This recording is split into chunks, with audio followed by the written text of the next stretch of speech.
Buenas tardes. Mi nombre es María Concepción Calzada Flores, del octavo cuatrimestre de la licenciatura en Derecho. La materia que estamos cursando ahorita se llama Juicio de Amparo. Mi catedrático se llama el licenciado Juan Carlos García Gómez y el tema es ¿qué es la audiencia constitucional? Bueno, la audiencia constitucional es el acto procesal que se desarrolla en la primera instancia del juicio de amparo indirecto, en el cual son oídas las partes a quienes pueden ofrecer y desahogar pruebas, así como formular alegatos antes de que se dicte la sentencia respectiva. Esta audiencia se conceptúa como constitucional en virtud de que en ellas se exponen y valoran los elementos necesarios para que el juzgador de amparo pueda pronunciarse sobre la constitucionalidad o inconstitucionalidad del acto reclamado. Otros aspectos de audiencia constitucional, en cuanto a su contenido, pueden señalarse que la audiencia se compone de 3 etapas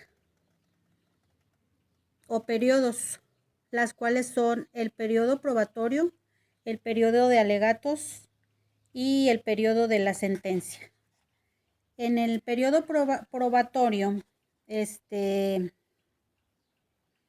esta etapa las partes pueden ofrecer y rendir las pruebas que estiman necesarias para apoyar su dicho, siendo admisibles según lo dispuesto por el artículo 150 de la Ley de Amparo. Toda clase de pruebas, excepto la confesional y las que fueren contrarias a la moral y al derecho. Cabe señalar que si bien por regla general las pruebas deben ofrecerse y rendirse en la propia audiencia, existen casos en que pueden ofrecerse con anterioridad a esta. Así, por ejemplo, en el caso de la prueba documental, esta puede ofrecerse desde el escrito de demanda y hasta el momento de la celebración de la audiencia.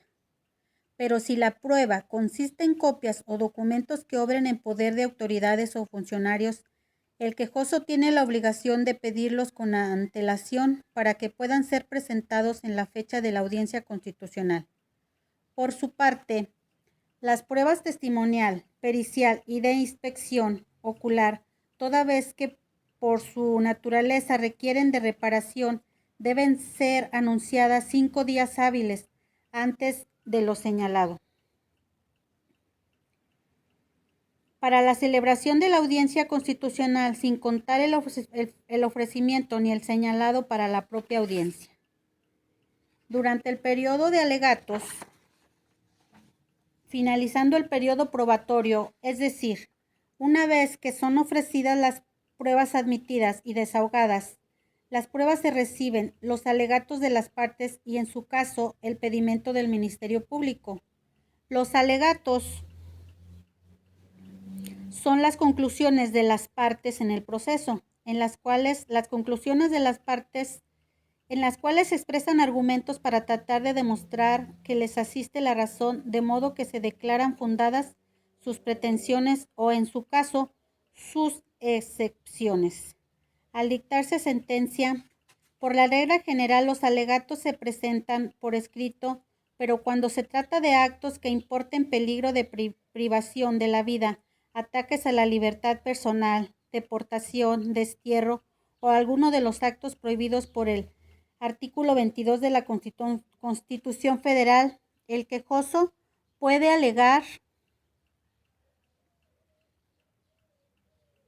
verbalmente y solicitar que en auto se asiste un extracto de sus alegaciones, mientras que en cualquier otro supuesto pueden también formularse verbalmente, pero sin posibilidad de que lo manifestado se asiente en autos.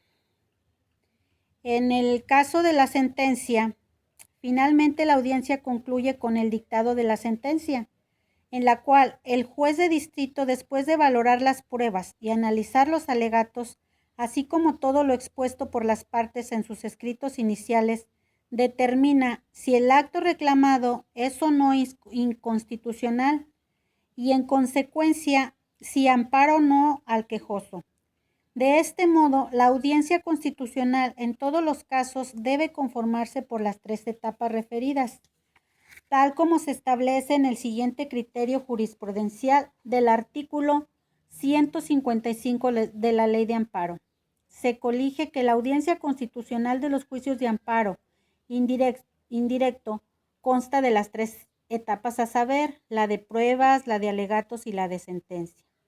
Ahora bien, el desahogo de estas 3 etapas constituye las formalidades esenciales del procedimiento de la audiencia constitucional, de manera que si tal audiencia se celebra sin que se verifique el periodo de pruebas o de alegatos que exige el numeral en comento, y no obstante dicha omisión, el que pronuncia el fallo respectivo se actualiza una violación procesal que amerita la reposición del procedimiento en términos del artículo 91, fracción 4 de la Ley de la Materia, aun en el supuesto de que no hubiere comparecido de manera personal alguna de las partes, ni existan promociones o pedimento del Ministerio Público Federal pendientes, de acuerdo que ya la ley no hace excepción al respecto.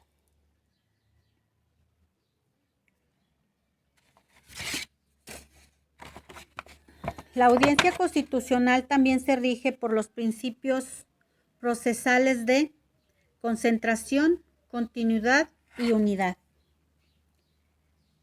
En el principio de concentración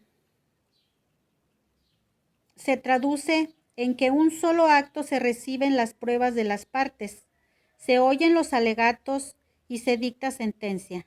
Por su parte, en el de continuidad, implica que las referidas etapas o fases, pruebas, alegatos y sentencias se suceden una a la otra, lo que implica que concluida una debe de desarrollarse de inmediato la otra, y en el principio de unidad,